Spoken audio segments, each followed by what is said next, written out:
चुनाव जीतने में मोदी सरकार का एक अलग ही पैमाना है।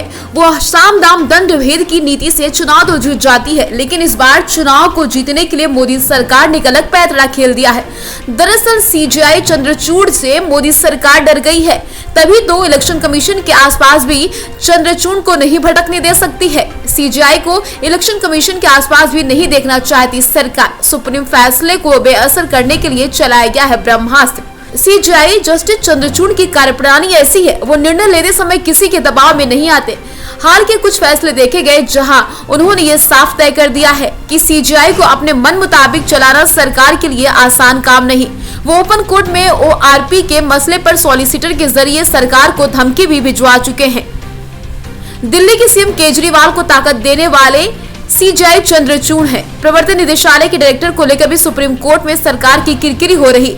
बेलाग अंदाज के लिए चर्चित सीजीआई डीवाई चंद्रचूड़ एक अलग तरह की शख्सियत हैं। अपने बेलाग अंदाज से वो जाने जाते हैं। दिल्ली के अधिकारियों के ट्रांसफर पोस्टिंग पर उन्होंने ही फैसला लिया।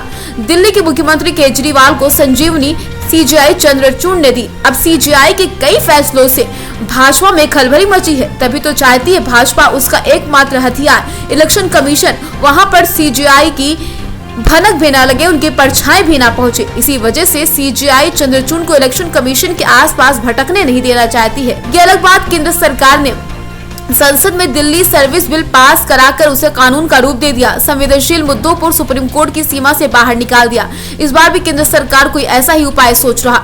मुख्य न्यायाधीश चंद्रचूड़ ने इस बीच कई फैसले केंद्र सरकार के विरुद्ध जाकर किए, जिसकी वजह से सीजीआई भाजपा की आंखों में चुभ रहे हैं। सीजीआई चंद्रचूड़ अपनी एक अलग शख्सियत रखते हैं, बेलाग अंदाज है। सरकार के खिलाफ सुप्रीम कोर्ट के उस फैसले पर लगाम कसने का मन बना लिया, जिससे 2024 चुनाव में झटका लग सकता। सुप्रीम कोर्ट ने एक फैसले में कहा, चुनाव आयोग में अब सरकार अपनी मर्जी से नियुक्ति नहीं कर सकेगी। प्रधानमंत्री के साथ नेता विपक्ष और सीजीआई उस पैनल में होंगे जो चुनाव आयुक्त की नियुक्ति पर फैसला करेगा। सुप्रीम कोर्ट के फैसले से साफ है कि 2024 तक सीजीआई डीवाई चंद्रचूड़ हर उस नियुक्ति में शामिल होंगे जो चुनाव आयोग में की जाएगी। हाल के कुछ फैसले देखे जाए तो साफ है सीजीआई को अपने मन मुताबिक चलाना सरकार के लिए आसान नहीं। सरकार को ये पता है चुनाव आयुक्तों की नियुक्ति उसके लिए कितनी ज्यादा अहम है। 2024 से पहले कई राज्यों में चुनाव कमीशन के मन मुताबिक लोगों को बिठाना सरकार की रणनीति, तभी तो वो हर राज्यों में फतह हासिल कर सकेंगे। लिहाजा उसने सुप्रीम कोर्ट के फैसलों को बेअसर करने के लिए एक बिल संसद में पेश किया, जिसमें चुनाव आयुक्त की नियुक्ति में सीजीआई की जगह एक केंद्रीय मंत्री को रखा जाना है। जाहिर है जब कमेटी में पीएम के साथ उनके ही केंद्रीय मंत्री होंगे तो नेता विपक्ष की राय की कोई अहमियत ही नहीं रह जाएगी। लेकिन अगर सीजीआई हुए तो नेता विपक्ष की राय पर फैसला हो सकता है। ऐसे में सरकार के लिए मुश्किल खड़ी हो जाएगी। दिल्ली सर्विस बिल पास हो चुका, सरकार को पता है चुनाव आयोग पर सुप्रीम कोर्ट के फैसले को संसद में रोकना उसके लिए कड़ी मुश्किल नहीं।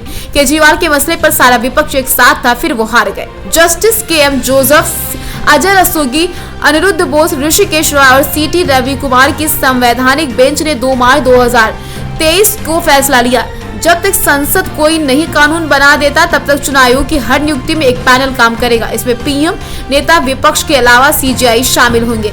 अब बीजेपी की आंखों में सीजीआई चुभने लगे हैं। बीजेपी चाहती है कि सीजीआई को किनारे कर दिया जाए, नहीं तो उसे हार ही मिलेगी, क्योंकि बीजेपी किस तरीके से चुनाव जीतती है ये तो सबके सामने है।